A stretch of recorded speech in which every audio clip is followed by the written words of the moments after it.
Sekolah SD 1 Bandung, yang kami hormati Bapak Ibu Guru serta staf karyawan SD 1 Bandung. Pertama-tama marilah kita panjatkan puji syukur kehadirat Allah Subhanahu wa taala karena atas limpah rahmat dan hidayahnya kita masih diberikan kesehatan sehingga kita bisa berkumpul di acara saya. Terus untuk acara ini saya mengulangi bahasa Indonesia apa? Teman-teman di Pondok Belajar Lentera Pendidikan SDN 1 Bandung. Untuk yang kedua kalinya, sholawat serta salam kita panjatkan kepada Junjungan kita Nabi Muhammad SAW. Semoga telah kita mendapatkan syafaatnya di Allah Allahumma amin. Bapak Ibu Guru yang saya hormati, di sini saya mendapatkan tugas RTL, yaitu rencana tindak lanjut yang kaitannya dengan program diseminasi PKD Digital Gelombang 2. Di sini saya akan memaparkan kaitannya dengan program memanfaatkan barang bekas untuk prasarana pembelajaran TJOK. Jadi jujur di sini saya mengambil program memanfaatkan barang bekas untuk prasarana pembelajaran TJOK. Terus untuk latar belakang yang melatari program saya, latar belakangnya di dalam menciptakan lingkungan belajar yang berpihak pada peserta didik penting bagi guru TJOK untuk memberikan kesempatan bagi siswa memilih dan menentukan atas proses belajar mereka sendiri guna program-program memanfaatkan barang bekas untuk prasarana pembelajaran TJOK. Program ini memberikan kesempatan peserta didik untuk terlibat dalam perencanaan, pelaksanaan, dan evaluasi kegiatan fisik serta kesehatan sehingga mereka termotivasi dan semangat untuk mengikuti pembelajaran TJOK. Tujuan dari program ini yang pertama, membentuk perilaku siswa yang sesuai dengan profil pelajar Pancasila melalui kegiatan P5. Yang kedua, mendorong partisipasi aktif siswa dalam kegiatan P5.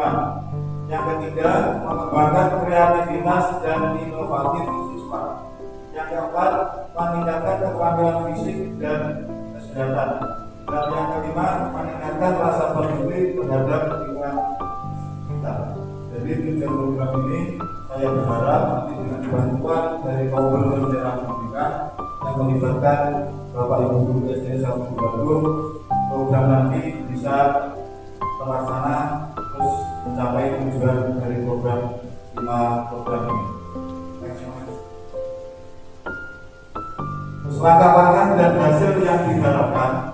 Yang pertama, inventarisasi barang bekas.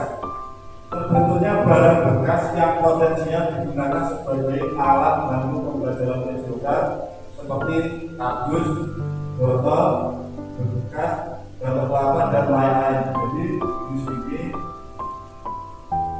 dalam program ini akan memanfaatkan beberapa barang bekas yang sudah saya sebutkan tadi. Bisa ditambah lagi dengan bekas printilan kertas yang sudah tidak dipakai bisa digunakan. Terus untuk nomor 2, kreasi alat peraga. Terciptanya berbagai alat peraga yang unik dan menarik dari barang bekas sesuai dengan materi pembelajaran TJOK.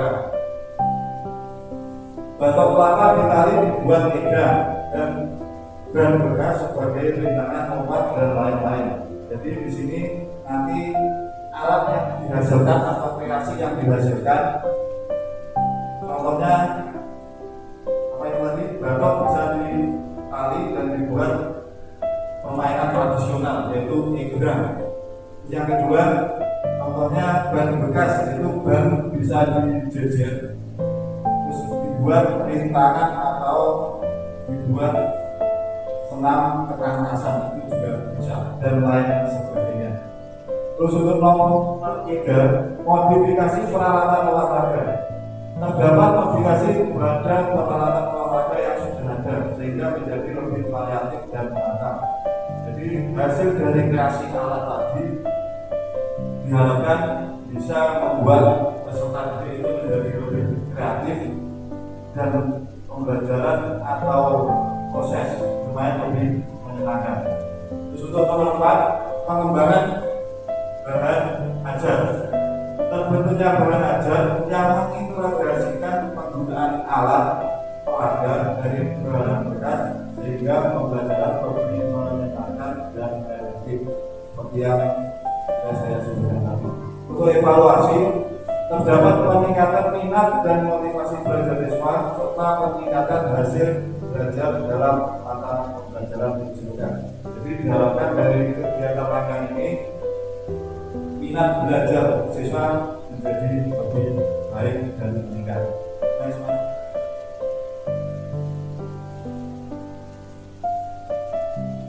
Terus untuk struktur program dan mitra dalam komunitas belajar ini, strukturnya yaitu tanggung jawab Pak Sadikul Anwar selaku kepala sekolah. Terus yang kedua ketua program pelaksana saya sendiri sebagai guru BCOK.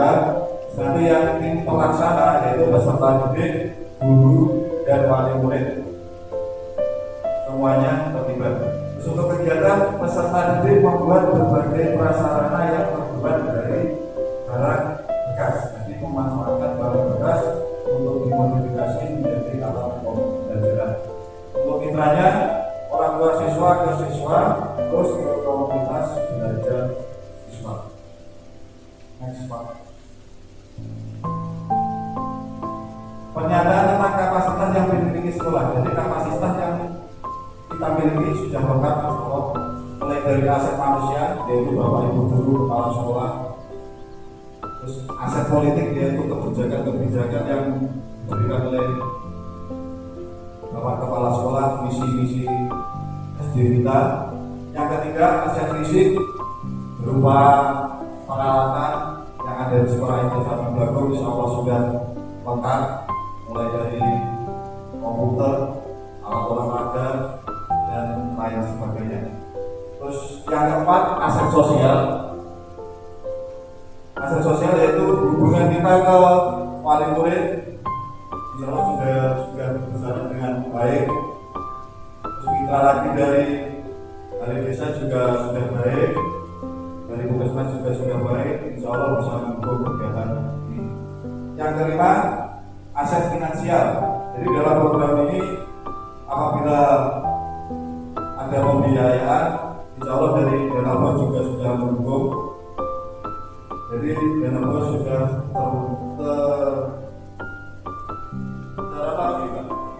terrealisasi kepada peserta didik. Dengan harapan dari semua aset ini, dengan aset-aset tersebut program jurnal memanfaatkan barang bekas untuk prasarana pembelajaran BCOK diharapkan dapat menciptakan pembelajaran kemudian pada peserta didik. Jadi kesimpulannya dari semua aset yang ada di sini, kesimpulannya yaitu menciptakan pembelajaran yang berpihak pada peserta didik sehingga peserta didik merasa senang, merasa kreatif, merasa nyaman dalam proses pembelajaran. Next, Pak. Rencana evaluasi dan pihak yang terlibat. Rencana evaluasi yaitu metode pengumpulan data, yaitu melalui survei dan observasi. Terus pihak yang terlibat yaitu komunitas belajar sekolah dan peserta didik. Next, Pak. Terus ini adalah kemungkinan tantangan yang dihadapi. Yang pertama, keterbatasan fasilitas alat. Keterbatasan fasilitas olahraga dan alat-alat bisa menghambat pelaksanaan kegiatan. Insya Allah untuk tantangan yang nomor 1 tidak terlalu berat karena peralatan di sekolah kita atau alat-alat yang fungsinya protokol, barang bekas, insya Allah banyak. Terus untuk nomor 2, motivasi peserta didik. Tidak semua peserta didik memiliki motivasi yang sama dalam berpartisipasi dalam kegiatan bisnis olahraga. Jadi motivasinya adalah kunci utama. Jadi mulai dari Bapak Ibu guru selalu memberikan motivasi kepada peserta didik, baik berupa ujian atau reward, sehingga peserta didik selalu bisa mengikuti kegiatan terutama di sekolah magang. Dan ini juga pelajaran bagi saya sendiri untuk selalu memberi motivasi, karena saya termasuk yang paling banyak terlibat dalam kegiatan magang. Terus untuk yang ketiga, kolaborasi dengan komunitas. Tantangan dalam komunikasi dan kolaborasi dengan mitra komunikasi. Yang keempat, waktu dan jadwal. Menyesuaikan jadwal kegiatan dengan pembelajaran jadwal sekolah dan kegiatan lain peserta didik. Kemungkinan untuk jadwal yaitu setiap pembelajaran PJOK akan saya selidiki dengan program saya. Terus di sisi lain, program ini bisa dilaksanakan pada waktu kegiatan P5. Jadi semua bapak ibu guru, peserta didik, semuanya terlibat. Next one. Dan terima kasih. Jadi itulah semua program yang akan saya laksanakan di dengan Komber Belajar Lentera Pendidikan. Semoga bisa berjalan dengan baik, lancar dan sukses. Terima kasih. Ada pertanyaan? Tidak ada. Terima kasih. Insya Allah sudah jelas.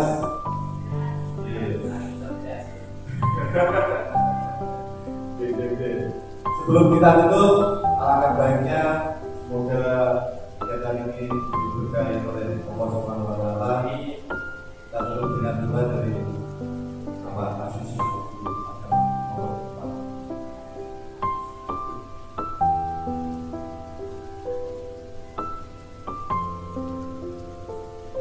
Assalamualaikum warahmatullahi wabarakatuh. Hari ini yang dan Allah Subhanahu wa Ta'ala, semoga dan ini benar-benar dapat diridhoi oleh Allah Subhanahu wa Ta'ala, serta diri kita diberikan oleh kita dan bermanfaat ini tidak terlewat akhirat pada hari yang berbahagia.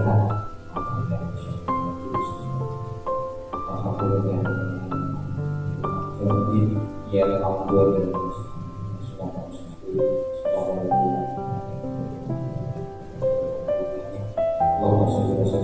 kita sayyidina Muhammad wa ala sayyidina Muhammad sallallahu alaihi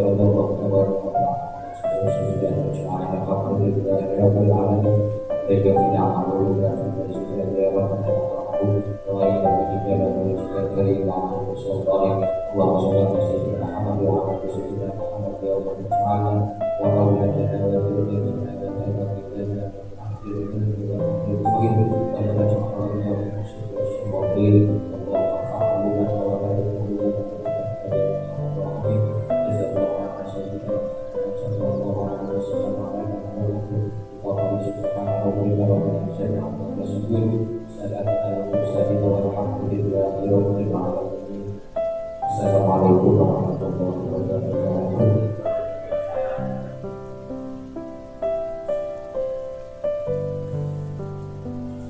Terima kasih atas doa yang Bapak Aziz selaku guru agama di SDN 1 Bandung. Tentunya saya juga berterima kasih banyak kepada Bapak Ibu guru telah menyempatkan waktunya berkumpul di Komber kita ini, yaitu Komber Lentera Pendidikan. Semoga Komber kita bisa terus aktif dan bermanfaat bagi semuanya, khususnya pada peserta didik. Terus dalam menyampaikan program saya tadi, apabila ada kata yang kurang berkenan, mohon maaf yang sebesar-besarnya. Saya Rizkan. Assalamualaikum warahmatullahi wabarakatuh.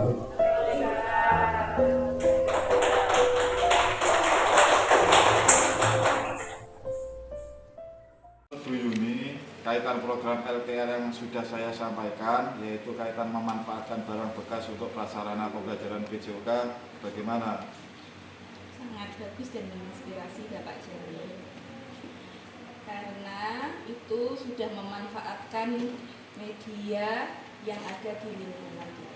jadi tidak perlu untuk menambah biaya lagi. Menurut Bu Julias, kaitan program yang saya sampaikan tentang RTL yang berjudul memanfaatkan barang bekas untuk prasarana pembelajaran gejolak bagaimana? Menurut saya RTL tersebut itu sangatlah bermanfaat bagi kegiatan sekolah. Media yang dibuat itu dari barang bekas itu tentunya itu inovatif, yaitu memiliki inovasi yang baru dari barang bekas. Kemudian efektif, kreatif juga, efisien dalam hal hemat biaya. Terus memanfaatkan barang bekas itu juga membelajarkan kepada siswa bahwa barang bekas itu tidak hanya untuk dibuang, tapi juga bisa dimanfaatkan. Kemudian saat pembelajaran itu siswa juga lebih tertarik, oh ternyata dari barang bekas bisa dimanfaatkan sebagai media.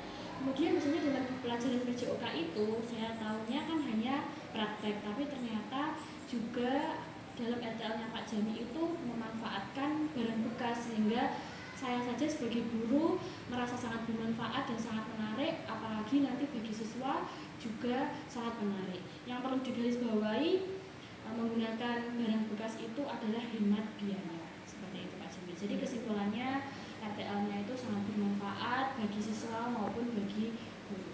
Terima kasih Bu Julias.